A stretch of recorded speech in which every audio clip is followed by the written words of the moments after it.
So, here's a letter. Greetings. Thank you for taking the time to read my letter. I really appreciate it. My name is Nisin R. Lopez. I'm a 43-year-old Cuban American artist based in Miami, Florida. I am contacting you in order to denounce a hideous crime that is being perpetrated against me here in the United States of America. Contract stalking and electronic weapon assaults sponsored by corrupt elements in the US government. Yes, I am a targeted citizen. I've been experiencing organized harassment sponsored by the authorities since January of 2011. This thing ruined my life. You might be saying to yourself, what exactly is organized harassment, right? Well, this is not easy to explain, you know. One could say that contract stalking is bullying on steroids, covert harassment, organized group stalking, or community-based mobbing is pretty much a form of political repression, extrajudicial punishment. Organized stalking is a secret program of the US government designed to destroy targeted individuals emotionally and psychologically through dark neurolinguistic programming and negative aversive stimuli. We're talking here about a multi-layered interagency program. Law enforcement is behind this, the intelligence community is behind this, and third-party contractors are behind this, Private security companies, mostly employ ex-military and ex-intelligence agents. As far as the organized community harassment done to me every single time I go out into the general public, the unjust systematic harassment is done by a group of people in an organized fashion, using unethical means in order to torment, preoccupy, agitate, intimidate, and terrorize the isolated victim 24/7 no matter where he goes. I'm talking about acts of provocations, street theater, invasion of space, noise campaigns, mimicking directed conversations, engineered collisions, orchestrated synchronicities, entrapment, etc. Pretty much community-based mobbing based on choice reference patterns. The targeted citizen is exposed to a stressor outside the range of usual human experience. He is terrorized 365 days a year, 24/7. He is kept in a state of anxiety and hypervigilance until he finally breaks down after years of indescribable psychological abuse. Most victims of this program end up homeless, in jail, or in psychiatric institutions, isolated with no support system, broken in spirit. So now, who are the agent provocateurs recruited by the authorities that constantly harass the targeted individual in an organized fashion? Well, they are called surveillance role players.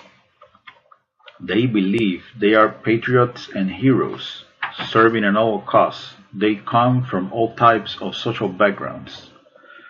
These mindless automatons are brainwashed into believing that the target is a really bad person, a terrorist, a murderer, or a sex offender, like a rapist or a child molester. We're talking here about a professional character assassination campaign, a clandestine civil military operation. The command station for organized stalking is the fusion centers. We're talking here about Threat Intelligence Consortium. Overall, contract stalking is a secret, illegal, long-term, unconstitutional surveillance program designed to neutralize outspoken, politically incorrect freethinkers that are designated as enemies of the state, even if they are just innocent, harmless, law-abiding citizens that pose no real threat to anyone. Keep in mind that the targeted individual is also subjected to directed energy weapons and other forms of psychological torture. I'm talking about mind control neural weapons, remote neural influencing technology. The human test subject is implanted with highly advanced nanotechnology that enables brain-to-computer interface. This secret technology of DARPA flavor enables the handlers to link the target's unique brain signature to their supercomputer. These are some of the things they can do with this technology. This technology enables the handlers to read the target's thoughts verbatim in real time. They can tap into the optical nerve and into the auditory system. They can see what you see and they can hear what you hear. This technology allows the handlers to map out all the target's emotional states, especially negative emotions like sadness, anxiety, fear, anger, etc. They can beam these emotions back into the target anytime. They can even Google your memories. This technology can be used to implant words, phrases, images, and motion pictures into the target's psyche or natural stuff. The idea behind this is to make the target believe that those are his real thoughts when they are not, synthetic telepathy. This technology can be used to control dream cycles and sleep patterns. They can deprive the target of sleep. This technology can be used to control the muscle movement of the target, causing spasms. They can also inflict pain in any part of the body. This technology can be used to sexually manipulate the target. It can make the target feel sexual arousal, or it can sort of turn off the target's sexuality altogether. It can also be used to manipulate the hormones of the target, thus lowering and raising estrogen and testosterone levels in women and men respectively. This technology can also be used to eliminate the target with an artificial heart attack that generates no forensic evidence. Pretty amazing stuff, right? All the experiences of the human test subject are stored in a supercomputer that predicts behavior based on past choices. I think the ultimate end of this program is to create a digital clone of the target's brain. They basically got control over your thoughts, feelings, emotions, sensations, etc. Full spectrum dominance. So now, the leader of clandestine operations in the CIA, Elizabeth Kimber, she doesn't know anything about this behavioral modification program. The Principal Deputy Director of National Intelligence, Susan M. Gordon, she doesn't know this kind of thing is taking place. The Director of the Defense Intelligence Agency, Robert P. Ashley, he doesn't know this is going on. The Assistant Attorney General of the National Security Division, John Charles Demers of the Department of Justice, he doesn't know this is going on. The Director of the FBI's Terrorist Screening Center, Charles H. Cable, he doesn't know this is going on.